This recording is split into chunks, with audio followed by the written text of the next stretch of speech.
तुम्हें बार बार के झंझट से दूर करके एक ही बार में सक्सेसफुल बना देंगे। तुम एक ही कोशिश में कुछ भी फोड़ दोगे।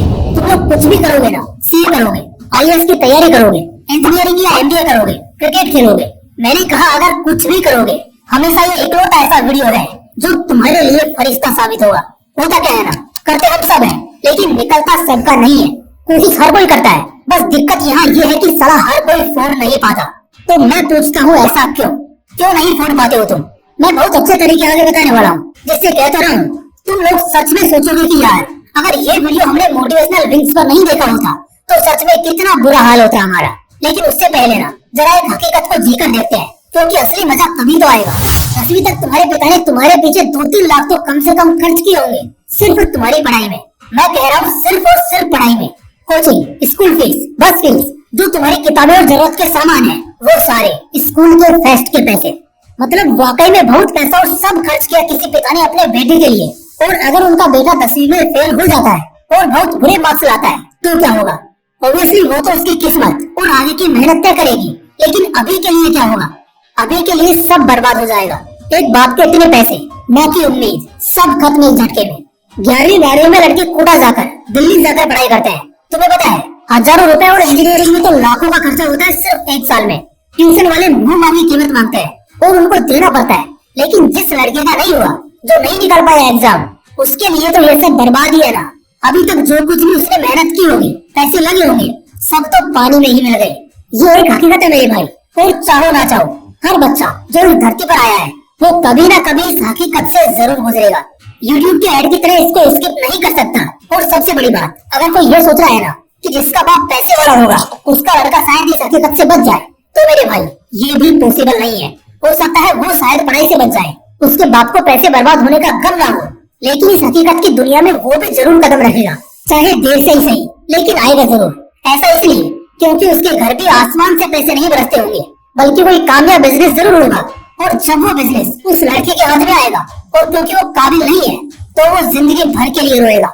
इसे तो ये और भारी पड़ गया यार। यहाँ तो कम से कम नॉर्मल लड़कों के बस पैसे बर्बाद हो रहे थे, क्योंकि उन्हें घुट घुट कर जीने की तो आदत ही है। तो ऐसे में उन्हें क्या ही फर्क पड़ेगा। लेकिन वो रईस बाप की औलाद तो कांपने लगेगा इस तरह गरीबों वाली जिंदगी जीने के बारे में सोच कर ही। तो दोस्तों, आखिर में हम इसी निष्कर्ष पर पहुँचते हैं कि साला जो हो जाए, अगर किसी काम को हाथ में लिया है तो उसे पहली कोशिश में ही छोड़ डालेंगे, निकाल लेंगे। कोई भी लक्ष्य हो, इस वीडियो में बताए गए कुछ स्टेप्स के बाद वो लक्ष्य पहली कोशिश में ही तुम्हारी मुट्ठी में होगा। तो आइए दोस्तों, उस भविष्य की हकीकत वाली दुनिया से निकलकर अभी के लिए आज की दुनिया में आते हैं, क्योंकि यही आपका भविष्य तय भी करेगा और कल को आपकी कोशिश के बर्बाद या आबाद होने का सबूत भी होगा। आइए जानते हैं step number 1, match the required levels. देखो, अगर मुंह के बल नहीं गिरना चाहते हो ना, तो एक बहुत बढ़िया एडवाइस दे रहा हूँ, गौर करना। हमेशा जब भी तुम अपने लिए, अपने करियर और फ्यूचर के लिए कोई गोल सेट करोगे, ऐसा नहीं है कि कोई बड़े सपने या बड़ा लक्ष्य देखना नहीं है, बल्कि देखना, लेकिन उसके बाद ये देखना कि तुम्हारे खुद के अंदर कितनी पोटेंशियल है और उस गेम में, यानी उस गोल को हासिल करने के लिए कितना पोटेंशियल चाहिए। अब यार, अगर मुझको आईएएस बनना है, ऐसा मैंने सोचा है, और कैपेसिटी मेरी क्लर्क बनने की भी नहीं है, तो क्या मैं यूपीएससी के अटेम्प्ट के लिए तैयार हूँ? बिल्कुल नहीं। लेकिन क्या मैं आईएएस बनने के बारे में सोचना छोड़ दूं? अरे बिल्कुल भी नहीं। लेकिन मैं तब तक अटेम्प्ट नहीं करूंगा जब तक मेरा लेवल मैच नहीं हो जाता यूपीएससी के लेवल से। पता है, जो नाकामयाब लोग होते हैं ना, कई दफा वो सिर्फ इस वजह से फेल हो जाते हैं क्योंकि पहली बार वो ऐसे ही मुंह उठाकर ट्राई करते हैं और ऑब्वियसली फेल तो फिर हो गई। और इस चीज से डिमोटिवेट होकर वो जिंदगी भर के लिए समझते हैं कि ये चीज हो ही नहीं सकती। इसलिए जब तुम एक बार अपना लेवल मैच कर लेते हो जिसकी तुम्हें जरूरत है, तो उसके बाद तुम हर तरफ से बच जाते हो और तुम्हारी कोशिश कामयाब होती है। Step number 2, practice and perfection. Practice बहुत इंपॉर्टेंट है और इससे तुम्हें परफेक्शन तक पहुंचने का सहारा मिलता है। बिना प्रैक्टिस के किसी को भी परफेक्ट होते देखा है क्या? ये पॉसिबल ही नहीं है। Practice makes a man perfect. सबसे बड़ी चीज की जब तक प्रैक्टिस में डेडिकेट नहीं करोगे खुद को, सफलता कभी भी हाथ नहीं लगने वाली।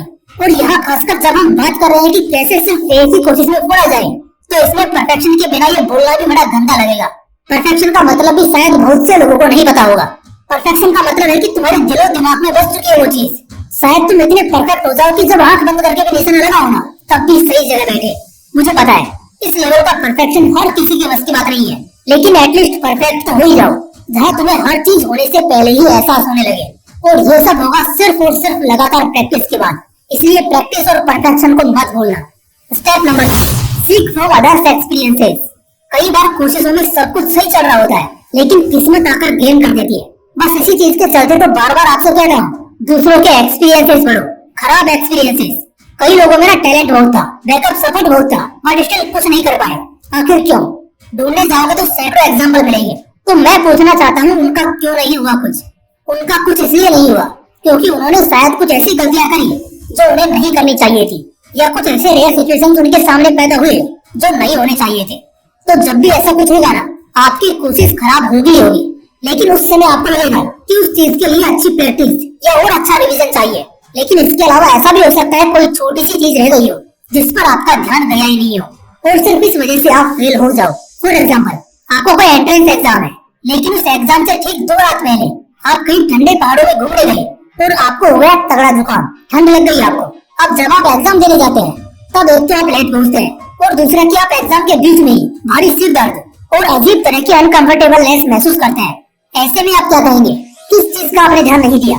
देखो, दूसरों के एक्सपीरियंसेस को पढ़ोगे ना तो उनमें सब मिलेगा, और ऐसे बहुत से और भी पॉइंट्स मिलेंगे जो तुम्हारे फेल होने के चांसेस को घटा देंगे।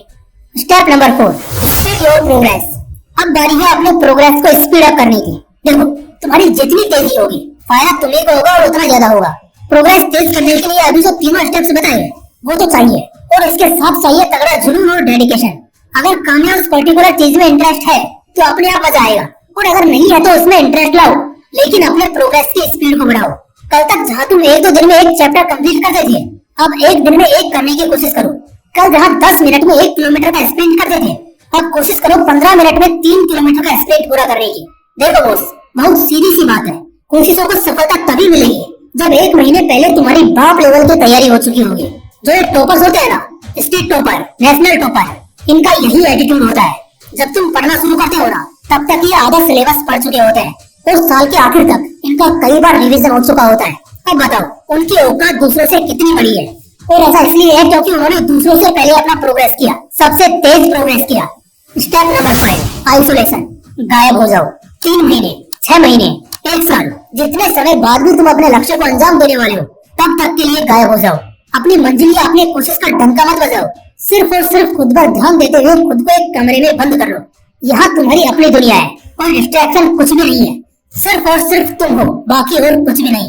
बाहर वालों में इस बात की चर्चा होनी चाहिए कि अरे यार, वो बंदा नहीं दिखता हमें, कहाँ गया जो वो बंदा दिखता नहीं है। एक बार जब तुम बाहरी दुनिया से कट जाते हो ना, तो फिर तुम्हें किसी से भी कोई भी लेना देना नहीं होता, और संसार की तमाम डिस्ट्रैक्शन और भी ऐसे कई सारे वो वजह जिससे शायद तुम्हारा सपना अधूरा छूट जाता, वो सारी वजह थम जाएंगी, कट जाएंगी।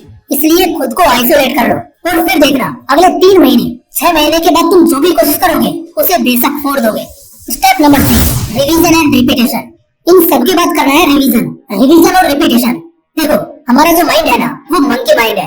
ऐसे में इस मंकी माइंड की वजह से चाहे किसी भी चीज को कितने ही शिद्दत से कर ले, उसकी तैयारी कर ले, खूब जोर लगा ले, लेकिन आखिर में फिर दिक्कत ये हो जाती है कि कुछ पलों के लिए तो हम सीख जाते हैं, हमें वो चीजें याद हो भी जाती है, लेकिन उतनी ही जल्दी हम भूल भी जाते हैं। आपने जितनी प्रैक्टिस की है अब तक के लिए, या फिर आपने जितनी तैयारी की है, अब करना यह है उन सबको रिवाइज करना है और लगातार रिपीट करते रहना है। जितनी ज्यादा बार आप उन चीजों को दोहराओगे, आपका दिमाग उसे उतना ज्यादा पकड़ लेगा, जकड़ लेगा। इसलिए इस कंडीशन में ना, चाहे जो हो जाए, कंसिस्टेंसी के साथ उन चीजों को रिपीट करते रहो। जितना ज्यादा से ज्यादा आप और आपका दिमाग उन चीजों को रिवाइज करेगा, आपकी जो तैयारी होगी वो उतनी ही मजबूत होगी। और बस भाई, यही तो चाहिए आखिर में।